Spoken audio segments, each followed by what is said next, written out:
friends, it's Amy. Welcome to my channel. This is My Bookish Life. Today, let's talk about the 18 books that I read in the month of January. So let's get to it. Of the 18 books that I read in January, 8 of them were for an adult audience and 10 of them were for a middle grade audience. 6 were physical copies, 6 were digital copies, and 7 were audio. I read a total of 5,628 pages, 17 fiction, 1 nonfiction, 6 ARCs, 9 I owned in some way, 9 I borrowed from the library or other people, and I read an average of 182 pages per day with a average book length of 313 pages and an average rating of 4.4 stars. 16 of the books I rated between 4 and 5 stars. 2 I rated between 3 and 3.5. So it was a really good month. I enjoyed a lot of the books that I read. The first book that I finished was Finlay Donovan is Killing It by Elle Cosimano. I was reading it in December, finished it in January, and I love this book. We have a mystery thriller author turned accidental assassin when she's overheard in a restaurant. This book was all over the place last year, and I just love the fact that I finally got to read it. I'm very excited for the sequel whenever it comes out. I say that, and I know that it's going to be a while before I actually do pick it up, but I will definitely be picking it up because it ends on a really fun cliffhanger. So the next book that I finished was Peaceful Neighbor, Discovering the Countercultural Mr. Rogers, and by Michael G. Long. This book looks at the life of Mr. Rogers and talks about his worldview in that he was a pacifist his entire life.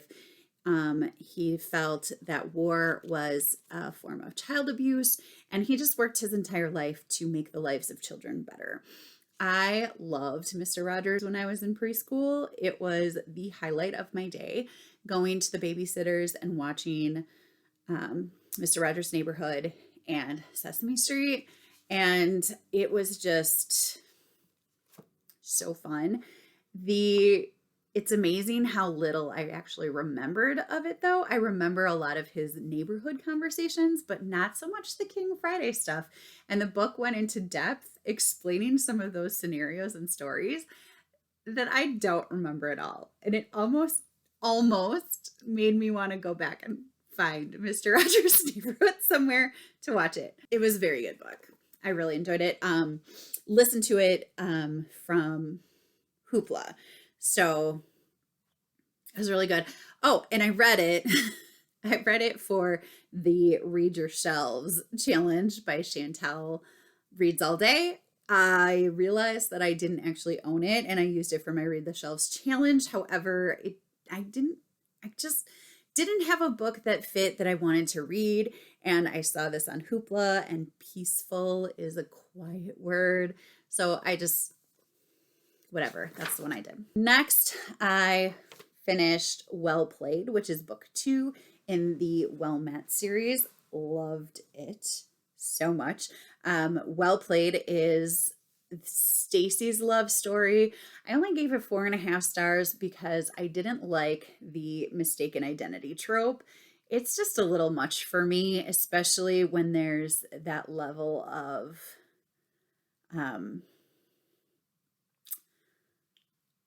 dishonesty that went along with it, especially in this case. So I didn't so much enjoy that part, but I did love the book, and I just love the series enough that I went and read Well Matched right afterwards.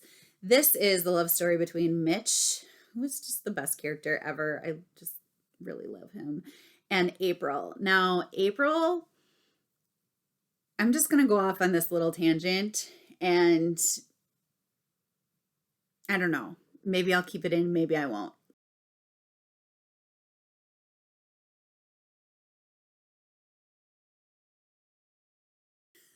Like, is it just me? Am I crazy? I don't know, but it bugged me. And yeah, anyway. So that one I did actually take a full star off because that whole thing bugged me. I just want there to not be this stigma against working on your mental health. It's very triggering for me. The next book that I read was Where the Mountain Meets the Moon by Grace Lynn. This book I read for the Buzzwordathon, which was Who, What, When, Where, Why, and How. It is such a beautiful story. I loved this book, the folklore and fantasy all together. It was just a beautiful middle grade. The illustrations were also gorgeous. Sorry. The angle changed because my foot fell asleep. needed to move. So yeah. Next I read The Bear and the Nightingale by Katherine Arden, and I really expected this to be young adult. I don't know why in my head I thought that it was young adult, but it's not young adult. It is definitely not young adult. So don't go into it thinking that it's young adult. It really is a beautiful story. It's beautifully written. But I was so hung up, maybe is the right word. But I actually don't think it is. It wasn't what I was expecting, and because I wasn't expecting it, it just threw me off, and it threw off my enjoyment of it. I do think that I will continue with the series. The next book that I finished was called Riley's Ghost by John David Anderson. Oh my gosh, John David Anderson seriously can write anything. For real. I'm just gonna read everything this man writes, because he writes realistic fiction. He writes science fiction. Now, this is a middle grade thriller. I love his writing. He has these incredible stories that are heartfelt and they're humorous, and all of that is found here while also still being spine tingly. It was a lot of fun. The next book that I read was The Secret Garden, and I read this book in anticipation of a new release that's coming out in April by Lorelei Saverin for The Edge of In-Between. The Edge of In-Between is a Secret Garden retelling. So I've only watched the movie previously, so I really wanted to read the book. So I got it from HOOPLA and I listened to it. There were definitely things that were problematic about this book, but I really do love the story here, and I really did enjoy it. I'm hoping that the problematic things are not what makes it into The Edge of In-Between. So the next book that I read was The Thursday Murder Club by Richard Osman. This book was delightful. I think this is my favorite book of January, and it was such a nice surprise. It's been kind of on my radar for a while, but it was shoved into my hands because it was the book club pick for my library book club group of elderly-ish people at a retirement village getting together and discussing crime and trying to solve murders. I just think it was really fun. And I really, really, really liked it. There were a lot of twists. There were a lot of turns. When you thought something was happening, you might have been mostly right, but then all of a sudden it would change, and it was a lot of fun. I really enjoyed it. Next, I listened to The Sea at Winter by Christine Day. I loved I Can Keep This Promise by Christine Day. And Maisie is the main character in this middle grade, and she hurt herself in dance class and has a terribly hard recovery back from that, and it just kind of goes through her dealing with all of that happening. Her mental health is addressed. Just saying. I love the the relationship between her and her family, especially with her stepfather. Her stepfather is like a gem. He is amazing.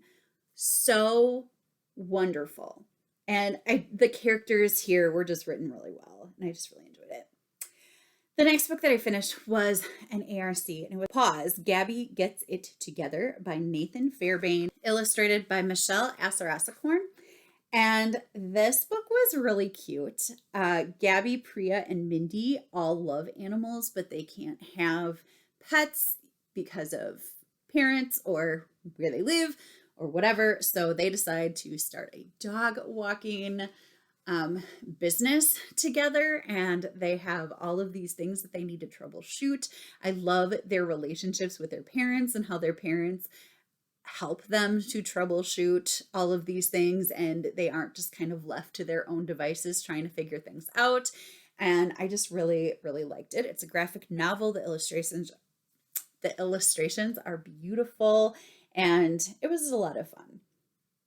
The next books that I finished was Book by Kwame Alexander, illustrated by Dawood and Yabwil. This book is just so good. It's like a graphic novel. I mean, it is a graphic novel, but it's also like a novel in verse because it's the graphic novel version of the novel in verse, Booked by Kwame Alexander. And that same lyrical verse that I love in novels in verse was there, and the illustrations are just beautiful. They're so amazing. I really, really enjoyed it. And I was surprised by how delightfully bookish it is. So it's bookish and sporty. Just a lot of fun. I really, really liked it. The next book I finished was Lodestar by Shannon Messenger. This is book 5 in The Keepers of the Lost City. This is a buddy read that I have going with Krista at Books and Jams, and we're going on to Nightfall in the month of February, so I'm really excited to keep going with that. We had taken about 2 months off, so it was so nice to get back into the Keepers of the Lost World arena again. The characters are so good, the storyline, and I love how the characters now have grown throughout the series, throughout the book series. They aren't just the same characters that they were at the beginning in the first book anymore. They've grown and developed as characters and, as elves. So it's such a fun fantasy series. The next book I finished was Northwind by Gary Paulsen, and I'm absolutely devastated that there will be no more books from the man that is Gary Paulsen. He just has a way to write survival stories and to make them feel so real. Northwind is a sea survival historical fiction. It follows Leif, who is growing up as an orphan on this island, and one day a ship approaches the island, and it turns out that they have some sort of disease that they pass on to the inhabitants of the island, and everybody gets sick except for Leif and another boy, young Carl, and they get put on a boat and they're told to go north until they get to safety, and they actually do end up getting sick. It's just really beautifully written, and there are definitely some parts that are difficult to read that seemed a little less middle grade than YA. So kind of definitely was on the border. I definitely wouldn't put this in the hands of a young middle grade reader. I would definitely put it more in the hands of a 6th, 7th, and 8th grade, maybe 4th grade. I don't know. There's a lot of graphicness in the effects of disease and things like that. So it's just definitely something that you want to be aware of when choosing this book, but it really is beautiful reading about the animals that Leif encounters throughout his journey it's amazing and beautiful, and it's Gary Paulsen. The next book that I listened to was Prairie Lotus by Linda Sue Park, and I really enjoyed this. This takes place during like Little House on the Prairie time, and Linda Sue Park created this story because she saw problems with the series Little House on the Prairie, and she wanted to create a book that addressed those problems instead of ignoring them. And the result is just a really beautiful book. Hannah is the main character in this story, and as a half Chinese, half white girl, she is greatly distrusted by any place her and her father go to. People's prejudice against Chinese people causes a lot of problems for Hannah and her father, but Hannah is determined to make it work where she is. And it's just really, again, beautifully written. The characters are really interesting. I loved the amount of internal conflict that you saw among the characters that wanted to be on Hannah's side and needed to make the choice to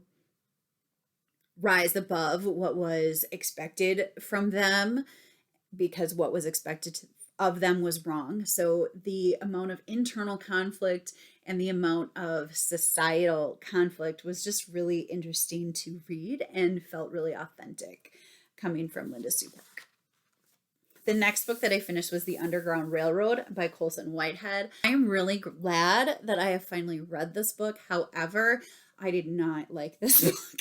There were so many terrible, horrible atrocities happening. It was a tough book to read because Cora, the main character, has everything working against her. She's in an absolutely terrible situation. The treatment of Blacks during this time is revolting and absolutely atrocious. It's very difficult to read for a lot of reasons, but it is something that I'm really glad that I read. The next book that I finished was Mayor for Murder. This was an ARC from Gemma Halliday Publication House. And this is the 21st book in the Mary Rath Mystery Series, and one of Mary's Girl Scouts, who is in 4th grade, is running for mayor. I mean, these books are ridiculous, but they are ridiculously hilarious, and I love them, and I'm here for them, and I'll read them all, like, whatever. It's so good. The last book that I read in January was Omar Rising by Aisha Saeed. This book takes place in Pakistan. It is the sequel to Amal Unbound. It's a companion to Amal Unbound. It takes place shortly after the events of Amal Unbound, and it just came out February 1st. I really, really loved it. Omar is on a scholarship to a boarding school in Pakistan and soon realizes that the odds are stacked against scholarship students at the school and does everything in his power to succeed at the school. It's just a wonderfully written story, just as Amal Unbound was. I really loved it. It was so propulsive and suspenseful in pushing me forward to keep reading. And the cover is gorgeous. I mean, for real, it's gorgeous. Anyway, those are the 18 books that I read in the month of January. Have you read any of these books? Did you like them? I would love to hear what you thought. Are any of them on your TBR? Let me know down in the comments. I love to hear from you. If you liked this video, please give me a big thumbs up. Feel free to subscribe if you would like to see more videos from me. I hope that in the month of January you found something wonderful to read. And until next time, happy reading. Bye.